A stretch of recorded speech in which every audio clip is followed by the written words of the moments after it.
Funding for the Hinckley Report is made possible in part by the George S. and Dolores Doré Eccles Foundation and the Cleone Peterson Eccles Endowment Fund. Tonight on the Hinckley Report, the country takes major actions to slow the spread of the coronavirus. As restaurants, businesses, and schools shutter their doors, the state grapples with the immediate economic effects and prepares for the future. And amid a critical moment in the election season, leaders adapt to ensure citizens can engage in the political process.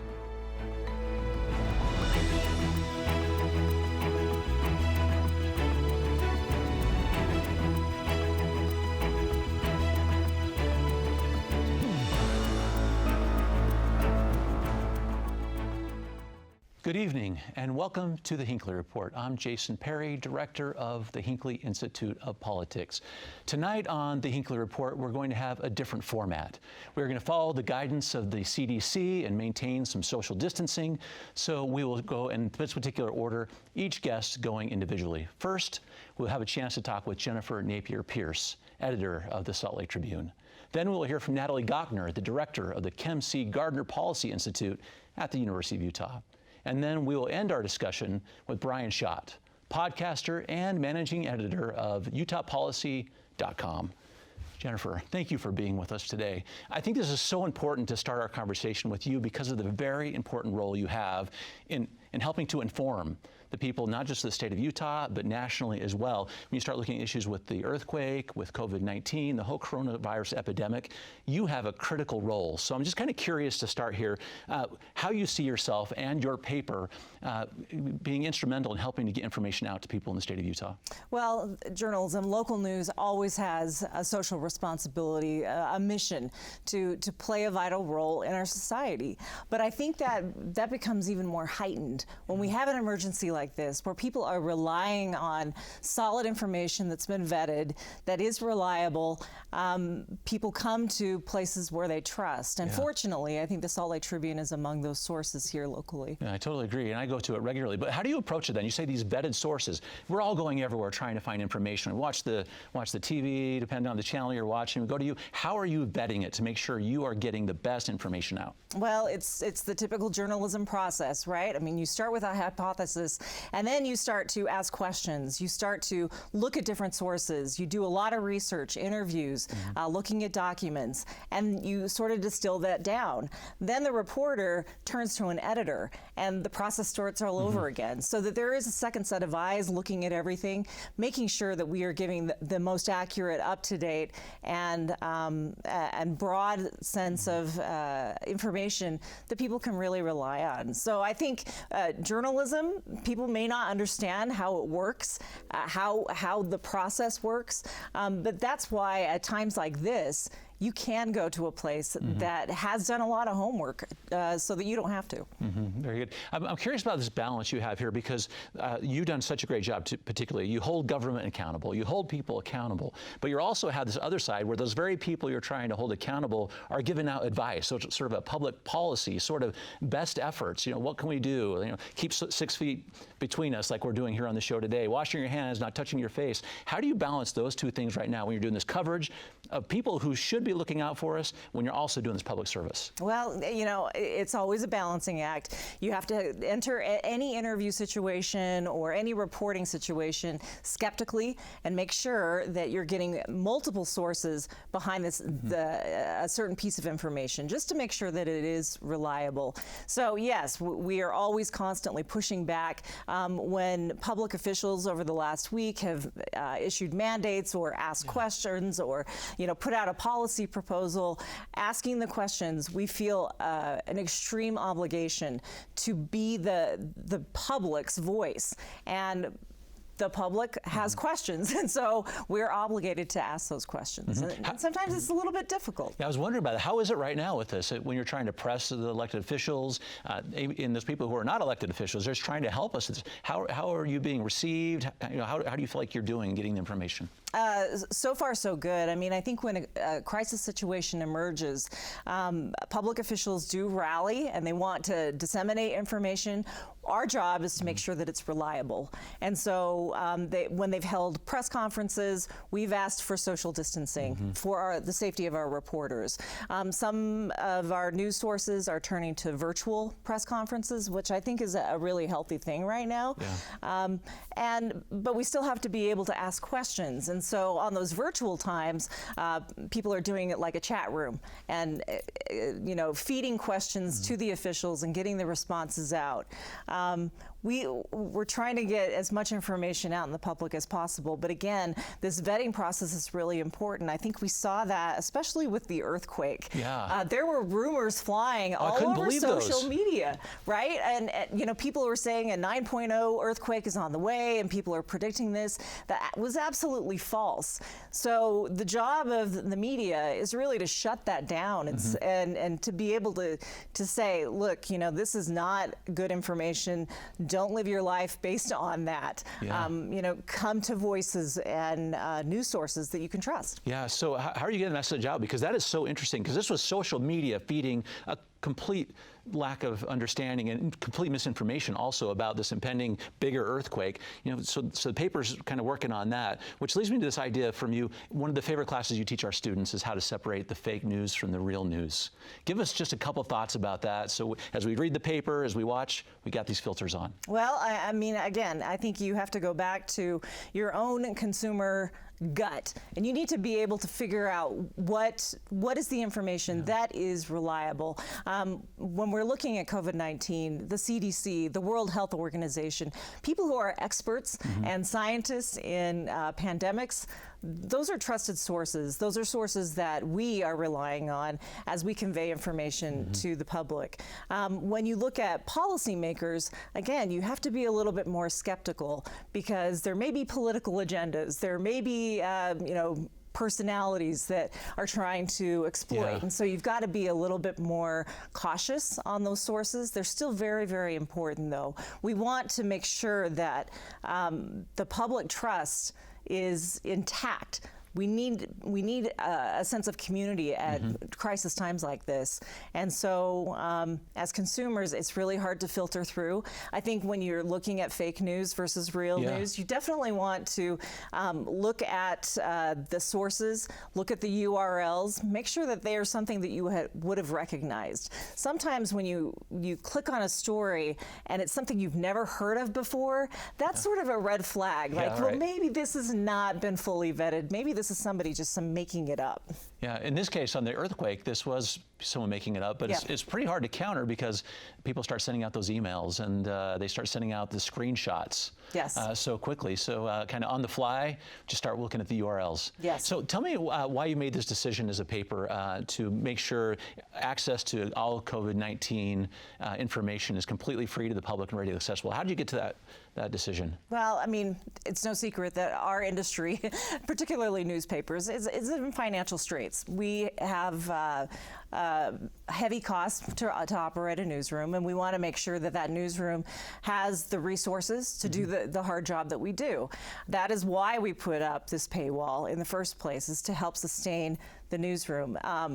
But when you come to an emergency situation like this, if there's a natural disaster, if there is a pandemic, people, the community, need that news, and they need it right now. And whether or not they can pay, we need to provide that service to the entire public. And so during this real crisis time, we want to make sure that people come to us, they know that they can get the news that they need, and hopefully they'll support us if they can. Yeah, I know that they do, and we appreciate all the great work you're doing. Tell us just quickly, as we start monitoring the paper too, how you prioritize these big issues and what you report and what we read. Well, it's difficult when you have multiple layers. Yeah, exactly. The earthquake gave us a little bit of a shudder. Fortunately, our newsroom has been working virtually for a few days because of COVID-19, and nobody was in the newsroom and injured, but our newsroom is a shambles. It's, completely torn apart, broken glass everywhere. So, the priorities, though, the long term is the coronavirus. That is a marathon. That is not something that we can, we'll solve right away. Right. This is going to be months in the making. The earthquake, hopefully, we're not going to experience some shaking for a while. That was a once in 100-year kind of event. But the priorities are always going to be public safety and communication, getting the information out that people need. The economy right now is a big issue, and a lot of people are going to be out of work. Small businesses will be affected. So we're focusing a lot of resources on that right now. Thank you so much for that, and I so much appreciate the coverage as well. And thank you for your great insights today. Thank you. Now we have Natalie Gochnour, the director of the Kem C Gardner Policy Institute. Natalie, so glad to have you here with us today. This is such a difficult time, and you have had so many interesting hats in your career. Not only are you great on policy, but you're also an economist. I want to draw on both of those as we talk about the impacts in the state of Utah, of course about earthquakes, but particularly about the coronavirus. But if we can start with your experience nationally, because you worked at the Department of Health, you were a counselor to Secretary Leavitt when he was running a federal agency. Talk about what's happening on the federal level when they're approaching such a difficult issue like the coronavirus. I worked at the Department of Health and Human Services. This is in 2005, 2006. We had a lot of challenging issues, but avian flu, the H5N1 virus was alive and working through the system in Vietnam and Thailand. I watched as the HHS secretary, our former governor, Secretary Leavitt, rallied the flu team, worked closely with the CDC and FDA. And if I learned anything, Jason, I just learned how phenomenal our public health professionals are. They're very good. This Dr. Anthony Fauci, he was frequently in these briefings. He's an amazing man. He was amazing then. I'm sure he's even more remarkable now. We're in very good hands from a public health perspective. We hear so much about what's going on and why we should be concerned. We watch the press. I mean, give us a little comfort level on kind of the resources of the United States as they try to take care of us individually and in our communities. Yeah. Well, I want to be humble as I say that. We are in a national public health emergency. There's a lot of things that need to come together very quickly to manage the situation. But the World Health Organization, countries all around the world, they all rely on the United States and our science and our capacity to address these problems. And so I think it's really important that people understand that this is not a new normal, but a new, if you will, a new now. Boyd Matheson at the Deseret News has written about that. And I do think it's a new now. It's something we have to work through right now. It's an urgent phase. We'll move to a protective phase, and then we'll move to a recovery phase. This will change, and we will get through this. We talk about the national level a little bit. Talk about the local level, because we've had so many of our elected officials, our mayors, the governor, the lieutenant governor, talking to us daily. What kind of policy advice would you give them as they approach Utahns in particular? Local governments, and so cities and states, counties, very important during an economic emergency like we have right now. I worked in the federal government during Katrina, and one of the problems in Katrina is that all the local government steps failed. The city struggled, the county struggled, the state struggled, and then you want the federal government to come in. But we are so fortunate in Utah. You know this from your state service. Our state's very fiscally responsible. We have over $900 million in rainy day fund savings right now that we can go use to help with this economic and public health challenge. We have core institutions, whether it's Intermountain Healthcare, University of Utah Health, even relative to the size of our economy, a very large private welfare system. So we're very well positioned to get through this. We're going to have to struggle for a bit here, but I'm optimistic in the end. Well, I know that you gave advice to our legislature too about several of those plans. The rainy day fund is one thing, but let's talk about the impacts on the economy, because that's what people are worrying about right now. Talk about what's happening in Utah. So local businesses, on education, those kinds of things. In economic parlance, we would call this an exogenous shock. Okay. Something that comes seemingly from the outside, unexpected, and just really cripples supply chains and hurts demand because of what it does to consumer confidence. In a time of a shock, you need to have a government be very large, actually. So government has to respond with fiscal policy. It has to respond in a big way, very rapidly, and in a way that is very agile. flexible. Okay. So I would be, as small businesses in this state right now, I would be looking for both your federal and state government to be providing direct financial aid in terms of loans and grants. I think it's likely that we will have a delay even in our state tax payments. So April 15th, the big tax day. Yeah. I believe that'll be delayed. There's all sorts of things that we have to do fiscally to sort of juice up the system and help us get through what I'll call the urgent phase. Because the protective phase, when business can return more to more normal practices, will be coming. Talk about what's happening at the federal level. As recently as yesterday, a $1 trillion stimulus, which would be, this is the largest stimulus that I can remember finding out about here into our economy, bigger than what happened in 2008. Talk about the impacts of that if that goes through in Washington, D.C. The stimulus is needed, in my opinion. Again, I believe that government during a time of public health emergency, economic emergency, needs to be large. It needs to work with the private sector to address these issues. I would guess that the stimulus package will proceed, and we'll see even more. It's going to need more. And I'll just add, this is one reason people like me have been so unhappy about how large our debt has become and our operating deficit in the federal government, because you need to be able to borrow in times like this. Right now, we don't have a choice. We're just going to have to borrow and take care of this. Tell us about how that timeline works. You say it's going to take some time, but everyone's worrying about it right now. All right, we're worrying about our retirement. We're worried about even being able to get groceries in some places today. How does a stimulus, from an economist's viewpoint, how does that start getting down to the homes, and when will we start seeing some relief? Well, what's so interesting is they want to give cash payments to individuals. You know, $1,000 in April, $1,000 in May. I think that will happen, and it'll be helpful because people have fixed costs they have to pay, small businesses and people, whether it's rent payments, debt payments, and we've got to provide that aid to just get us through this time when we've artificially stopped the economy, through this social distancing. But do remember, Jason, that this is an urgent phase right now, and a different phase will be coming. I'm calling it the protective phase. Yeah, explain that. Well, it's when the stimulus takes hold, and so you start to juice up the economy. It's when the public health measures have done their job, and we can start returning to a more normal situation. And it's where we've adjusted to curbside takeout and different things as we kind of work through this. And then ultimately, science will catch up with this, and we'll get through this. Okay. It's gonna happen. We just need to recognize that it's an emergency right now. Follow the public health measures. That's the most important economic advice, but also stay engaged with the economy. Yeah, I love the advice to follow all the recommendations. In our last couple of seconds, how do we as Utahns support local business during this time? The sad thing about this economic emergency is it's not affecting everybody the same. Small businesses, entertainment venues, restaurants, all getting hurt really hard. Buy from them. Do it. It'll be better in your interest, and it's certainly in theirs. So curbside dining, I think people should still be doing that in a big way. Be generous with people that have been coming into your home. If you have people that have been cleaning your home, pay them anyway. Don't have them come in. Just do the things that keep the economy going. Refinance your home.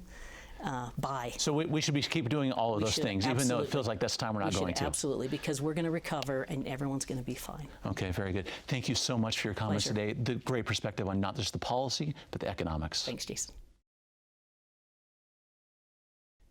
Tonight we are ending our discussion with Bryan Schott, podcaster and managing editor of UtahPolicy.com. Thank you for being with us, Bryan. Sure. We've been talking a lot on the show, of course, about the pandemic, COVID-19. We talked about the media side. We talked about the economic side. We've just got to talk about the political side, because there are a lot of political implications of this pandemic. So let's jump right in, because I'm kind of curious about the governor's race. This is having a serious impact on signature gathering for our candidates. Talk about that. Well, there's been a controversy over the last week where it looks like Jeff Birmingham suspended his signature gathering efforts. So right now, only one candidate in the governor's race has actually qualified, and that's Thomas Wright. He used a paid signature gathering group and got those in early. Spencer Cox has about 1,500 signatures away, and then the other person who has turned in signatures is John Huntsman. Now, they have until April 13th to get these in, and it looks like Huntsman and Cox will have to turn in additional signatures. So they're out there right now gathering them, but you wonder about the wisdom of them going door to door, handing a pen to someone, violating the social distancing, of 6 feet, which is what people are supposed to do. So it's really kind of throwing a wrench into this, and you wonder if candidates who haven't gotten their signatures by now are going to be able to do that. Well, I'm so curious about that. You remember reading this in the paper that the signature gatherers don't want to go out, people don't want them to come in, and it is a big concern. So let's just say some of these candidates that we're going to get signatures if they don't, or they don't get enough. How does that change this race? Well, they're going to have to go through the convention system, and right now there are 3 candidates who are relying 100% on the convention to get them on the ballot. That's Greg Hughes, Jeff Birmingham, and Amy Winder-Newton. And then you have Jan Garbett, who's also out there trying to gather signatures. And they're going to have to go through the convention system, and it's going to be a weird convention because it's not going to be in person. So you're not going to be able to go and electrify the crowd with a speech. There was, I believe, I can't remember the year, but there was a year that one candidate rode a horse onto the stage at convention. You're not going to have stunts like that. So you're going to have people trying to get innovative, but that one-on-one retail politicking is going to have to happen online, over the phone. It's going to be a really strange year. It just really is. And you're right about the conventions. You see the candidates come in. Sometimes people come in a little bit unknown. They just leave with all kinds of support. None of that's going to happen this time. How is that going to impact going online with these conventions as well? How are the parties, Democrats and Republicans, going to handle that? Well, again, it's going to be strange because there is an element within the Utah Republican Party that is suspicious of pretty much any technology when it comes to elections, and I'm putting it mildly. There are people who claim that the electronic voting that the Republicans have used at their convention is being hacked every single year, which seems odd to me. I mean, I think you would have to have a pretty sophisticated setup to do that. So I'm skeptical of those claims, but there are people who don't trust that. So now you're going to ask them to trust a process of voting online. The last time the Utah Republicans did this was 2016 for their presidential caucus, and that was rife with all sorts of problems. I don't think anybody really knew the exact results from it because it was just a mess from start to finish. Now, I trust that this might be a little bit better, but again, I think it's going to really have a trust deficit. Yeah, I think that's exactly right. And it's so interesting because all this is stemming from the fact that people are not going to be able to meet together. Before we leave the governor's race, an announcement just this morning. Senator Deidre Henderson is going to be announced. It was just announced as the lieutenant governor for Spencer Cox.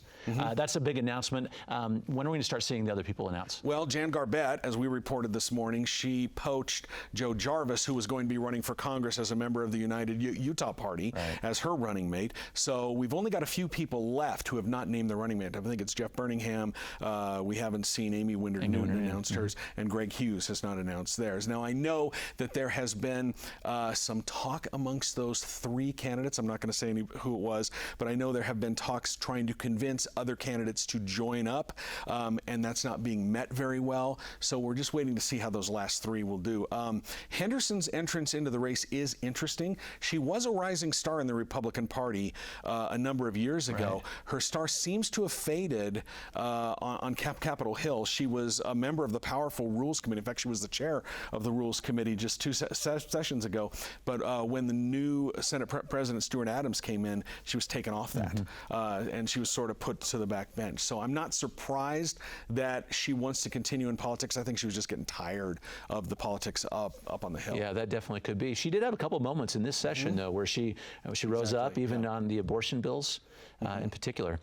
So let's talk about the implications sort of down ticket a little bit, too. So is this pandemic having any impact on people who are going to file for other races inside the state? Funny that you should ask that. Before we came in this morning, now we're recording this on Thursday morning. Filing deadline is tonight at 5, so this could change, but I ran some of the numbers, and as we looked at it, fully almost half of the Senate seats up for grabs this year, they do not have an opponent on there. So you've got 7 members of the Senate who are running unopposed right now, and over a third of the House races do not have an opponent at this point. Wait, is this uncommon, these numbers? it seems to be larger or higher than I've seen in the past. Usually we do see people who don't have opponents, like Brian King, he didn't have an opponent a couple of years ago. But we're seeing 10 of the House Democrats, there are only 17 of them, and 10 of them have not drawn an opponent yet, which seems strange, especially in a year where you would think that turnout would be higher because of President Trump, his approval ratings have gone up. But I just wonder if people don't want to spend the time, energy, and money to go out and run a campaign at this time. Yeah. How much of this uncertainty you think is playing into that decision then? A lot? I think a lot of it is, yeah. I mean, I obviously don't have any empirical data, but it just seems that it would be very, very hard for someone to commit that to file and run. One of the things that's interesting about these pandemics, and even on the earthquake that we just had here inside the state, is it really kind of tests our elected leaders. How are they faring? The people you're interviewing, and you got sources like very few in the state, I know, in terms of your reporting. How are our elected officials doing in the eyes of people in the state of Utah? I think they're a little bit freaked out. I like to tell this story on the last day of the legislative session, sort of hanging out on the Senate floor as I'm wont to do, just to see if there's anyone to talk to. I saw you there a lot. I hear anything.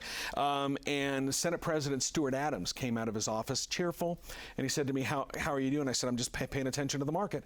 He said, what happened? I said, oh yeah, they had to do a 15-minute freeze because it drops to 7% right at the open. And his face turned almost gray, and he turned around silently and walked back into his office. Lawmakers, we're not expecting this kind of economic uncertainty. This is different, I think, from the 2008 economic downturn because it's a pandemic with an economic crisis strapped to its back, and both are ready to explode. And I think that uncertainty is really freaking out a lot of people up on the Hill. Yeah. Do you think they got well prepared with the rainy day funds they put in place at the end of the session? I think the fact that they didn't cut taxes with $900 million of surplus revenue, which is projected, they're not sure that money is going to show up. And if unemployment starts to tick up, we were at 2.3%. It started to go up to 2.5. If that goes up higher, it's going to get bad. Okay, we'll watch that closely. Always so great in your insight, and of course, politics and everything. Thank you, Bryan. And thank you for watching the Hinckley Report. This show is also available as a podcast on pbsutah.org/Hinckley Report or wherever you get your podcasts. Thank you for being with us. We'll see you next week.